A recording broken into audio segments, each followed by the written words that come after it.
Olá, está no ar mais um Vida em Condomínio.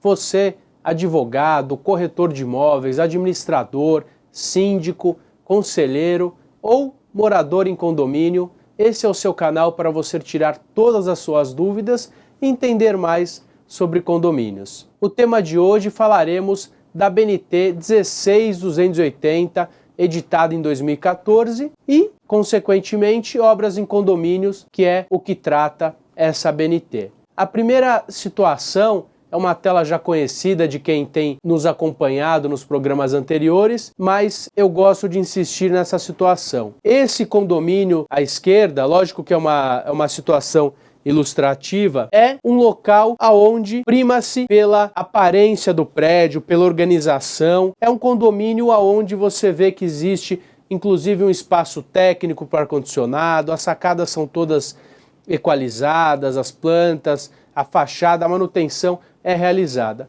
Ao lado nós temos um condomínio aonde existem situações que não estão de acordo nem com a legislação e nem com o bom convívio. Por exemplo, lá em cima nós verificamos um ar-condicionado na sacada, juntamente com um fechamento irregular daquela sacada, daí a unidade colocou um toldo, daí a unidade abaixo achou que tinha direito, também colocou também, a esquadria de cima é de uma cor, a de baixo é outra, inclusive um fio passando do ar-condicionado de um cômodo para o outro e roupas na sacada. Então, é importante que o gestor saiba, sim, o seu papel dentro daquele condomínio. Muitas vezes é mais confortável para o gestor, logicamente, deixar a situação, não entrar em rixa. Eu costumo dizer em aula o seguinte: muitas vezes você vai lá, multa aquele condômino, diz que ele está numa situação irregular. Qual é o preço disso? Às vezes ele chega numa assembleia, você está aprovando contas, ele levanta a mão e diz o quê? Não aprova as contas. Aí você pergunta, mas senhor, por que o senhor não está aprovando as contas? Você me multou. Você olha atônito e fala, mas uma coisa não tem nada a ver com a outra. Então, essa é uma brincadeira que ocorre realmente para que vocês entendam. Muitas vezes o gestor deixa de aplicar algo que deveria para não entrar em conflito com alguns moradores, mas infelizmente é intrínseco à função do síndico, inclusive previsto no artigo 1348 do Código Civil, a guarda e manutenção das áreas comuns. Então, infelizmente, quando o síndico permite que muitas situações ocorram em desacordo com a convenção ou com a legislação, nós temos essa imagem que vocês estão vendo aí, um condomínio deteriorado. Vamos supor que esse condomínio estivesse na mesma rua do condomínio ao lado, com a mesma metragem, com o mesmo perfil, com o mesmo ano de edificação. Apenas nesse nosso exemplo hipotético, um síndico é mais ativo e o outro menos ativo. Isso pode representar uma desvalorização, nós já trabalhamos, já estudamos isso, de mais de 30% do patrimônio. Isso vai refletir aonde? Na sua unidade imobiliária. Se você tiver um apartamento que vale 1 milhão, você pode ter um apartamento que vai valer no mercado, preço de mercado 700 mil ou menos. Então, é importante que o seu gestor ele seja assertivo, ele siga a legislação. O bom gestor não é aquele bonzinho permissivo, é aquele que faz o que tem que ser feito. Infelizmente, quando a gente faz o que tem que ser feito, a gente pode desagradar algumas pessoas. Como no caso desse exemplo, a gente desagradaria essas pessoas desses toldos, da esquadria diferente, das roupas na sacada. Vamos falar de obras em condomínios. Eu vou pegar o exemplo aqui de São Paulo e vou pegar um dado que diz que de cada 10 obras de reforma em São Paulo, 9 são irregulares. Isso foi feito um levantamento pelo Sintracom, Sindicato dos Trabalhadores nas Indústrias da Construção Civil em São Paulo. Isso assusta muito. Apesar de ser um dado de 2013, nós ainda temos situações como essa em São Paulo. Os números não devem ter mudado muito. Por isso que nós temos situações onde, agora já faz um tempo que a gente não tem observado, mas houveram desgraças por falta de manutenção. Nós tivemos um caso no Rio de Janeiro, lá no centro, tivemos inclusive no Rio de Janeiro, em São Conrado, se não me falha a memória, explosão de gás. Então, a legislação federal proíbe, por exemplo, o gás de cozinha dentro de locais servidos por gás pela rua. Então, se o síndico não observar uma situação dessa, ele coloca em risco uma edificação inteira. Nós tivemos agora, recentemente em Vitória, ainda um caso que não temos um desfecho, onde a área comum inteira caiu, então isso pode ter sido um erro do incorporador, da construtora ou do condomínio, não sabemos. A função do síndico é sim observar algumas situações e é isso que nós vamos trazer aqui. Então, o que é essa ABNT 16240? Ela vai equalizar os procedimentos para a realização de reformas dentro de unidades. Lembrando que nós temos ABNTs específicas para diversas situações dentro do condomínio, inclusive para a construção. Nós temos inclusive uma ABNT recente que fala do isolamento acústico, nós temos o que regula o corrimão dentro daquele prédio, o que regula o parquinho, as normas de uso e operação, manutenção, gestão da manutenção, inspeção predial. Nós temos diversas obrigações, como as NR 5, 10, 23, brigada de incêndio, obrigatoriedade do AVCB, prédios comerciais, o AVS.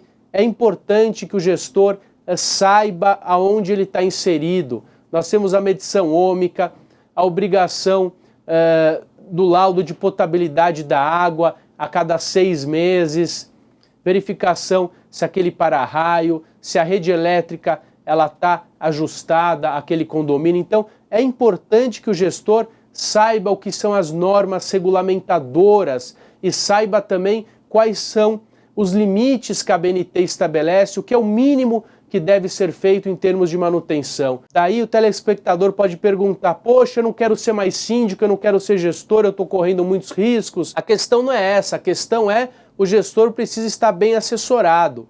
Ele precisa ter um laudo pericial através do engenheiro para saber da situação física, ele precisa contratar uma empresa de normas regulamentadoras para que tudo ocorra de forma legal, inclusive primeiros socorros, brigada de incêndio, a designação do cipeiro, o PCMSO, o PPRA, são situações intrínsecas. E precisa verificar com esse engenheiro se as normas da ABNT, aquilo que é o mínimo exigido, está sendo seguido dentro daquela edificação. Então, assim ele vai se preservar, ele vai garantir, ele vai chegar numa assembleia, caso não estejam em acordo, e vai passar as situações e tentar corrigir. Então, a ABNT não é algo que vem para nos prejudicar, as normas regulamentadoras não vêm para tornar o nosso trabalho mais difícil, vem para preservar a nossa edificação. Só que não adianta só isso. O síndico tem um papel primordial nessa fiscalização, ele é o gestor, é ele que pode acionar o engenheiro, acionar a empresa para realizar todas aquelas vistorias e saber que a edificação está segura e trazer tranquilidade para todos que ali coabitam. Então, o que é a ABNT, para que vocês entendam? A ABNT, ela é uma associação brasileira de normas técnicas, ela é o único fórum nacional de normatização técnica reconhecido. Essa ABNT, o que ela vai trazer? Apesar de não ser uma lei, ela tem força de. Por quê? Porque ela surge para equalizar procedimentos. As duas funções principais da ABNT é trazer mais segurança aos procedimentos e estabelecer procedimentos padrões para cada situação. E ele depende da vontade voluntária dos seus interessados. Ou seja, é o particular que vai ter que acionar. No caso daqueles acidentes do Rio, foi aí que surgiu a ABNT 16280 de 2014.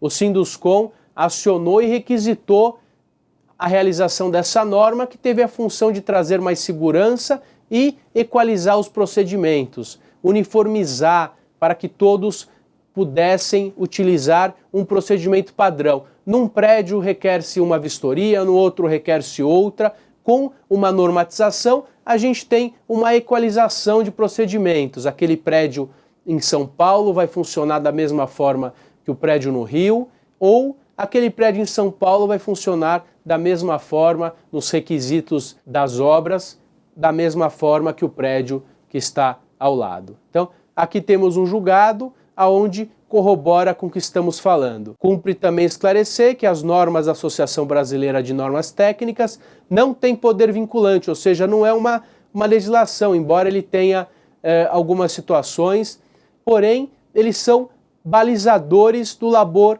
pericial, ou seja, a Justiça considera sim a ABNT como a situação mínima que pode ser exigida por aquela situação. E é uma forma dos síndicos respaldar. Ocorreu um acidente no prédio, como é que o judiciário vai julgar? A pessoa caiu porque o corrimão, em tese, não estava correto, mas o que vai estabelecer se esse corrimão é correto ou não?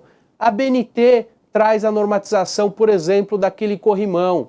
Então, o mínimo exigido, o mínimo que seria razoável naquela situação, seria um corrimão de acordo com as normas.